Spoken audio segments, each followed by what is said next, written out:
I pulled up to the old Red Barn at exactly 6:55 p.m. on Saturday, tires crunching on the gravel, dust kicking up around my beat-up Ford truck. The sun was dipping low, painting the sky orange, and I could smell the hay from the fields nearby. I'd shelled out good money, $100 to be exact, to rent this place for the big family barbecue. My idea, my dime. Russo family cookout, I called it. Sent the text 3 weeks back. Saturday, 6 p.m., Red Hollow Barn. Can't wait to see you all. My sister Carla even replied, sweet. I'll bring the potato salad. Mom said, sounds perfect, Joey. Dad didn't text, but he never does. He'd just grunt and show up. Or so I thought. I stepped out, boots hitting the ground, and grabbed the cooler from the truck bed, loaded with burgers, hot dogs, buns, the works. I'd even splurge on those fancy craft beers Uncle Tony likes. The barn doors were wide open, but it was dead quiet. No laughter, no clatter of plates, no cousins arguing over who'd burn the ribs first. Just the wind whistling through the rafters and a lone cricket chirping somewhere. I squinted into the dim light. Empty. Not a soul.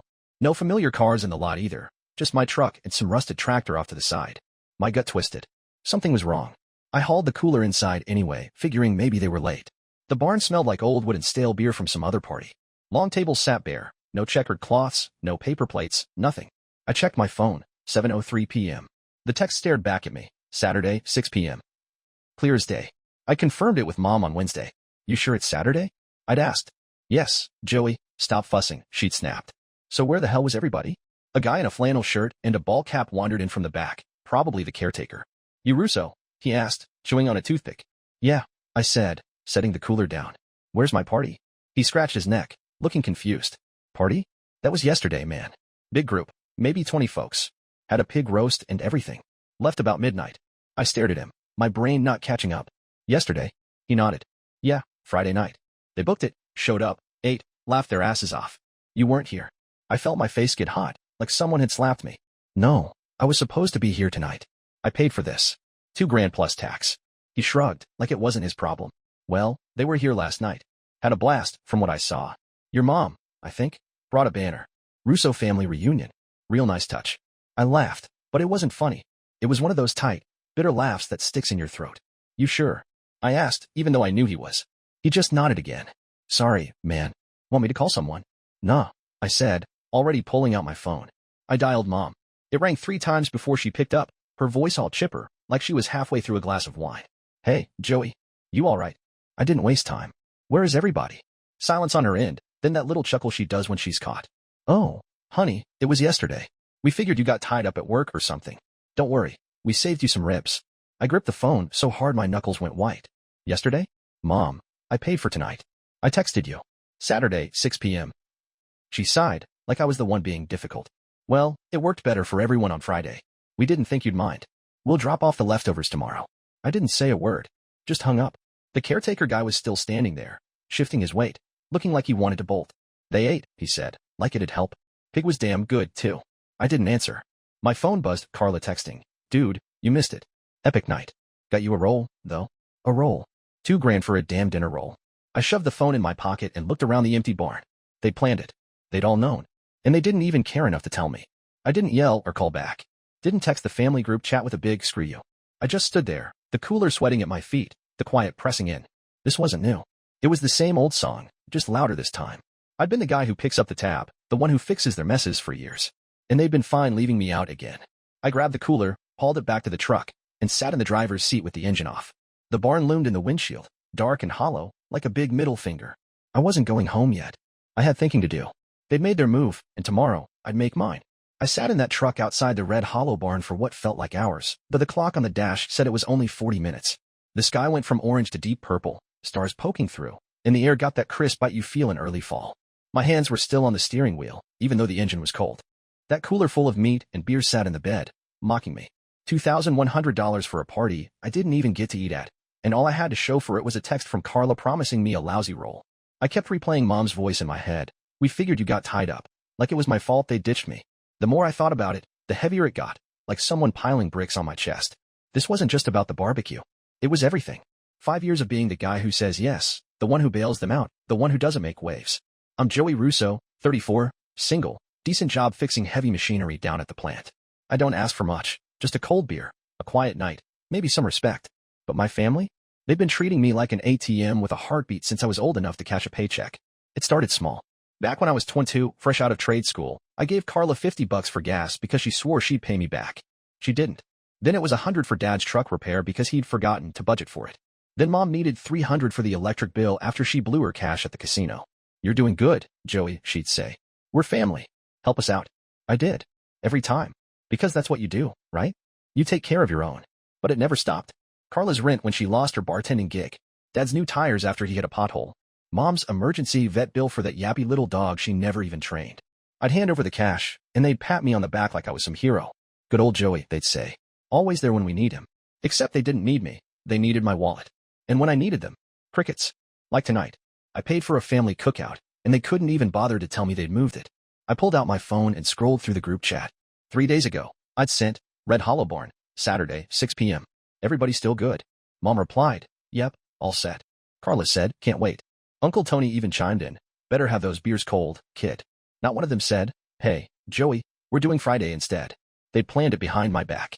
Probably laughed about it too, how I'd show up late or not at all, how I'd never notice. I could picture it, Carla smirking over her potato salad, Dad cracking a beer, Mom waving it off like, "Oh, Joey'll be fine."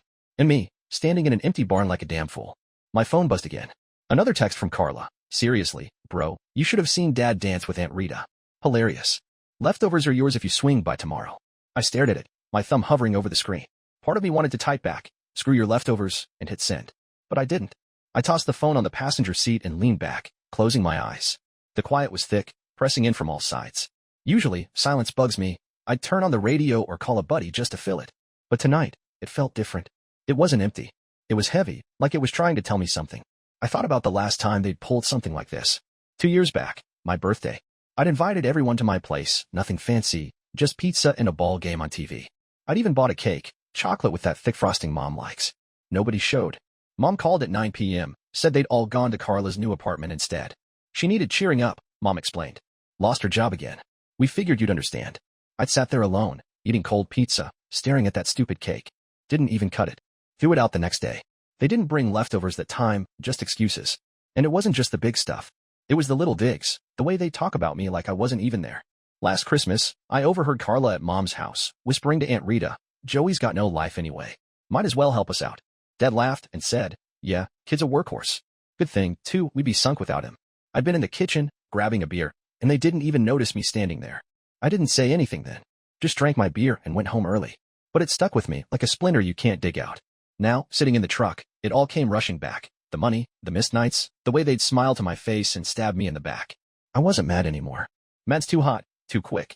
This was colder, slower, like ice settling in my bones. They didn't forget me tonight. They chose to leave me out. And that was the line, my line. I wasn't going to let it slide this time. I started the truck, the engine rumbling to life, and pulled out of the lot. The barn faded in the rear view, just a shadow against the night. I didn't know exactly what I'd do tomorrow, but I knew one thing for sure. They'd feel it. Not with yelling or fighting. That's not my style. I'd hit them where it hurt, where they'd never expected. They thought I'd keep playing the good son, the reliable brother, the sucker who pays and shuts up. They were wrong. Tomorrow, I'd show them what happens when the workhorse stops pulling the cart. I didn't sleep much that night. After leaving the barn, I drove home, 30 minutes through back roads, headlights cutting through the dark, country radio playing low. My little house sits on the edge of town, a one-story rental with peeling paint and a porch that creaks. It's not much, but it's mine. I parked the truck, hauled the cooler inside, and dumped it on the kitchen counter. The burgers and hot dogs stared up at me, still wrapped in plastic, useless now. I cracked a beer, one of Uncle Tony's fancy ones, and sat at the table, the can sweating in my hand. The clock on the wall ticked past midnight, then 1, then 2. My brain wouldn't shut off. It wasn't the money keeping me up, though $2,100 is a hell of a hit. I make decent cash at the plant, 42 grand a year after taxes, but I'm not swimming in it. That barbecue bill stung, sure, but it was more than that. It was the way they'd done it, all sneaky and smug, like I didn't matter enough to clue in. I kept seeing Carla's text, "Got you a roll, though," and Mom's voice, so casual, "We'll drop off leftovers." Like I'm some stray dog they toss scraps to. I took a long pull from the beer and started doing the math. Not just the barn. Everything. I grabbed a notepad from the junk drawer, some old thing with a hardware store logo on it, and a pen that barely worked. I scribbled down what I could remember. Carla's rent. $800 over 4 months last year when she swore she'd get back on her feet. Dad's truck tires. $350. Cash. No receipt. Mom's casino bailout. $300 that time, plus another $200 a few months later. The vet bill for that damn dog. $462 because it ate something it shouldn't have. I kept writing, the numbers piling up like a bad hand in poker. Carla's phone bill when she got cut off, $120. Dad's fishing rod he needed for the lake trip I wasn't invited to, $210. On and on it went, page after page. By the time I stopped, the notepad was half full and my beer was warm. I leaned back, staring at the mess of ink. 5 years worth of help, rough guess? Close to $9,000. $9,000 I'd handed over because they asked, because they guilt me, because I thought that's what family does. And what did I get back? A missed birthday, a skipped cookout, a bunch of excuses. I wasn't even mad about the money anymore. It was the principle. They didn't just take my cash. They took my trust, my time, my pride, and acted like I should thank them for it. I thought about the last straw before this one. 6 months ago, I'd been at Mom and Dad's for Sunday dinner. Carla was there, whining about her car payment, $500 behind, about to get repoed. I just fixed a busted hydraulic line at work, 12 hours on my feet, and all I wanted was a plate of spaghetti and some peace. But she turned those big eyes on me. Joey, you're the only one who gets it. I'll pay you back, I swear. I wrote the check right there at the table. Later, I heard her in the living room, laughing with Mom. He's such a softie, she said. I knew he'd cave. Dad chimed in. Good thing he's got that job. Keeps us afloat. I'd stood in the hallway, plate in hand, sauce going cold, feeling like a ghost in my own family. Now, sitting in my kitchen, that memory burned. They didn't see me as Joey, the guy who likes fixing engines, grilling burgers, watching baseball. They saw me as a paycheck, a safety net, a sucker. And the barbecue? That was them spitting in my face and calling it a favor. I finished the beer, crushed the can, and tossed it in the trash. The notepad sat there, a ledger of all the times I'd been played. I wasn't going to let it go this time. Not like the birthday, not like the Sunday dinners. This was different. This was war. I didn't have a plan yet, but I knew where to start. I'd go to Mom and Dad's tomorrow, Sunday night, family dinner night. They'd all be there, probably picking over whatever was left from the barn, patting themselves on the back. I'd walk in calm, quiet, and drop something they couldn't ignore. Not a fight. I'm not the yelling type. Something sharper, something that had cut deeper than words. I'd been carrying their weight too long, and it was time they felt mine. I stood up, rinsed the can in the sink, and headed to bed. The house was silent except for the hum of the fridge. I lay there, staring at the ceiling, the notepad's numbers dancing in my head. $9,000. 5 years. One empty barn. Sleep didn't come easy, but when it did, it was hard and dreamless. Morning hit me like a freight train, sun slicing through the blinds, my back stiff from the lumpy mattress. I got up, made coffee, and checked my phone. 3 missed calls from Mom, a voicemail. Joey, honey, we're worried. Call me back. Worried, my ass. They weren't worried last night when they were chowing down on my dime. I drank my coffee black, letting it burn my throat. The day stretched out ahead, slow and heavy, but I didn't rush. I showered, pulled on jeans and a flannel, and grabbed the notepad. I tore off the pages, folded them, and stuck them in my pocket. By 6 p.m., I was in the truck, headed to their place 15 miles across town, a brick ranch house with a sagging roof and a yard full of weeds. My hands were steady on the wheel, my mind clear. They thought they'd get leftovers and a smile out of me. They were wrong. Tonight, I'd settle the score, not with fists or tears, but with something they couldn't laugh off. And when I was done, they'd know Joey Russo wasn't their doormat anymore. I pulled into Mom and Dad's driveway at 6:58 p.m., the truck's engine ticking as it cooled. The house looked the same as always, yellow light spilling from the windows, Dad's old Chevy parked crooked, Carla's beat-up Honda next to it. I could hear voices inside, muffled laughter, the clink of dishes. Sunday dinner, right on schedule. My pocket felt heavy with that folded notepad, $9,000 worth of resentment scribbled in my shaky handwriting. I grabbed a deep breath, stepped out, and walked up the cracked concrete steps. The screen door squeaked as I let myself in. No knock, no warning. The living room was warm, smelling like garlic and roasted chicken. Mom was in the kitchen, apron on, stirring something on the stove. Dad sat in his recliner, beer in hand, staring at the TV, some football game on mute. Carla lounged on the couch, scrolling her phone, her feet up like she owned the place. Uncle Tony was there too, leaning against the wall, picking at a plate of rolls. They all looked up when I walked in, like I'd interrupted something. Joey, Mom said, too bright, wiping her hands on a towel. You made it. We were just talking about you. Yeah, I said, keeping my voice flat. I didn't smile, didn't move past the doorway. Carla smirked, not even looking up. Heard you missed the party, bro, too bad. Pig was killer. Dad grunted, I still on the screen. Should have been there, kid. Tony damn near ate the whole thing. Uncle Tony laughed, crumbs on his shirt. What can I say? You paid for a feast. I let that sit, the air getting thick. Mom bustled over, trying to smooth it. Sit down, honey. I've got chicken in the oven, and we've got some ribs left from Friday. You hungry? I didn't budge. Not here for food, I said. That got their attention. Dad muted the TV fully, swiveling his chair.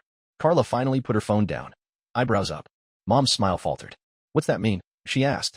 I reached into my pocket, pulled out the folded notepad pages, and tossed them on the coffee table. They landed with a soft thud, right next to Carla's feet. "That's a bill," I said. "For the barn. $2,100. You all ate, you all enjoyed it. Now you can pay me back." Silence hit the room like a brick. Dad's face went red, his beer halfway to his mouth. Carla laughed, sharp and mean. "You serious? You're billing us." Mom stepped closer, hands twisting the towel. "Joey, come on. It was a mix-up. We didn't mean to." I cut her off. "No mix-up. You planned it. Changed the day, didn't tell me, ate my money. I'm done being the bank." Uncle Tony shifted, uncomfortable, but he didn't say anything. Dad stood up, slow, like he was sizing me up. "You watch your tone, boy. We're family. You don't pull this crap." "Family," I said, stepping forward. "Family doesn't leave me holding the bag. Family doesn't take 9 grand over 5 years and laugh about it." I pointed at the pages. "That's everything, rent, tires, that bills, all of it." I wrote it down. "You've been bleeding me dry, and I'm calling it." Carla rolled her eyes. "Oh, please. Nobody twisted your arm. You wanted to play the big hero." That stung, but I kept my cool. "Yeah, well, hero's retired. From now on, you want something? Cash up front. No more free rides." Mom's eyes got wet, her voice shaky. "Joey, why are you doing this? We love you." I looked at her, hard. "Love don't look like this, Mom. Love don't ditch me and hand me leftovers like I'm a stray." Dad slammed his beer down. "Enough. You think you're better than us? You're not perfect either." I nodded. "Never said I was. But I'm done being your fool." I turned to leave, but Carla piped up, smirking again. "What, you gonna sue us now? Good luck with that." I stopped, hand on the door. "Not yet," I said. "But I've got records. Bank statements, texts, all of it. You push me, I'll push back." That shut her up. Mom started crying, soft little sobs, but I didn't look back. I walked out, the screen door banging behind me. The night air hit my face, cool and sharp. I got in the truck, started it, and peeled out. My hand shook on the wheel, not from fear, but from something else. Relief, maybe. I'd said it. I'd drawn the line. They could cry or curse me all they wanted, but I wasn't bending this time. The next morning, my phone was a war zone. 17 missed calls, 10 from Mom, 5 from Carla, 2 from Dad. A dozen texts, too. "Mom, Joey, please call. We need to talk." "Carla, you're a jerk, you know that? Ruining everything." "Dad, get over yourself and come home." I didn't answer. Let them stew. I made coffee, fried some eggs, and sat on my porch, watching the sun climb over the trees. The notepad was still in my pocket, crumpled now, but I didn't need it anymore. It had done its job, lit the fuse. Around 9 a.m., a car pulled up. Uncle Tony, alone, climbing out with a paper bag in his hand. He walked up slow, hands in his pockets after setting the bag on the steps. "Hey, kid," he said. "Rough night, huh?" I sipped my coffee, didn't say anything. He sat down, uninvited, scratching his beard. "Look, I ain't here to fight. What you said, it was harsh, but I get it. We screwed up. I screwed up." I glanced at him. "Yeah, you did." He nodded, pulling a wad of cash from the bag. $200, maybe. "This is my share of the barn. Should have said something Friday. They were joking about you not showing, and I laughed. Shouldn't have." I took the cash, set it on the table. "Thanks," I said, meaning it. Tony was all right, gruff, but honest when it counted. "They're pissed," he went on. "Your mom's a mess, Carla's screaming about betrayal, your dad's ready to disown you. But they know you're right. Won't admit it, though." I shrugged. "Don't care what they admit. I'm done." He looked at me, long and quiet. "You sure? Family's messy, but it's family." I met his eyes. "Not when it's a one-way street." He left after that, the cash sitting there like a small win. But the calls kept coming. By noon, Mom left a voicemail, voice cracking. "Joey, we're sorry. Come over tonight. We'll fix this." I didn't call back. Instead, I drove to the bank, pulled every statement from the last 5 years, hundreds of pages, transfers, checks, proof of every dollar I'd given them. I spent the afternoon sorting it, building a file. Not to sue, not yet, just to have it. Insurance. Around 6 p.m., Carla showed up, banging on my door. I let her in, arms crossed. She was all fire, red-faced, yelling. "You think you're some saint? Throwing that list in our faces? You're selfish." I stayed calm. Selfish is eating my money and leaving me out. Selfish is taking 9 grand and calling me a softy behind my back. She froze, then sneered. "You've got no proof." I pointed to the stack of papers. "Right there. Every cent want to test me?" She didn't answer, just stormed out, slamming the door. That night, I locked the file in a drawer and slept better than I had in years. A week later, it got uglier. Mom called, begging me to come to the house. "Just talk, Joey. Please." Against my gut, I went. Big mistake. I walked in, and it was an ambush. Mom, Dad, Carla, even Aunt Rita, all sitting there like a jury. Mom started soft. "We want to heal this." Dad cut in. "You're tearing us apart." Carla glared. "You're punishing us for nothing." I stood there, jaw tight. "Nothing? You stole from me. Years of it." Then the barn, that was the end. Aunt Rita spoke up, quiet but firm. They're not wrong, Joey. You've helped a lot. But they didn't mean to hurt you. I turned on her. Didn't mean to? They planned it. Laughed about it. I heard Tony say it. Mom cried harder. Dad shouted, "You're twisting everything." Carla threw a curveball. "You think you're clean?" I've got texts, Mom asking you for help. You saying yes. You wanted to give it. I laughed, cold. Yeah, till I realized it's all you see me for. I pulled out the file, dropped it on the table. 9 grand. Documented. And that's not counting the barn. You want to keep this up? I'll take it to a lawyer. Dad lunged, face purple. You'd sue your own blood? I didn't flinch. If you make me. Mom grabbed my arm. We'll pay the barn back. Just stop this. I shook her off. Too late. You had your chance. I walked out, their voices chasing me, yelling, pleading, cursing. I didn't look back. Next day, a check came, $2,100, signed by Dad. No note, no apology. I cashed it, but it didn't feel like victory. It felt like the end. I called Tony, told him I was done. He sighed. They're stubborn, kid. But they'll miss you. I hung up, packed a bag, and started looking for a new place farther out, away from them. I wasn't running. I was cutting the cord. 2 months later, I'm in a cabin up north, small, cheap, surrounded by pines. Rent's $400 a month, and the landlord's a grizzled old guy who minds his own business. I moved my tools, my truck, my life. No forwarding address. The plant gave me a transfer, same pay, new crew. I work, I fish, I sit by a fire pit at night with a beer, listening to the woods. My phone's quiet now. No calls, no texts. They've stopped trying. Last week, Tony sent a letter, handwritten, short. They're struggling. Carla's couch surfing, Mom's a wreck. Dad won't talk about you. I paid my share, but I can't fix this. You did what you had to. Stay safe. Enclosed was $50, not owed, just a gesture. I kept it, wrote back. Thanks. I'm good. That's it. No going back. I saw a guy from town yesterday at the gas station. You Russo's kid? He asked. I shook my head. Not anymore. He nodded, like he got it. I'm not their son, their brother, their fix-it guy. I'm Joey, 34, free, done carrying their weight. They lost me, not the other way around. And out here, with the wind in the trees and nobody asking for a dime, I found something better than family. I found myself.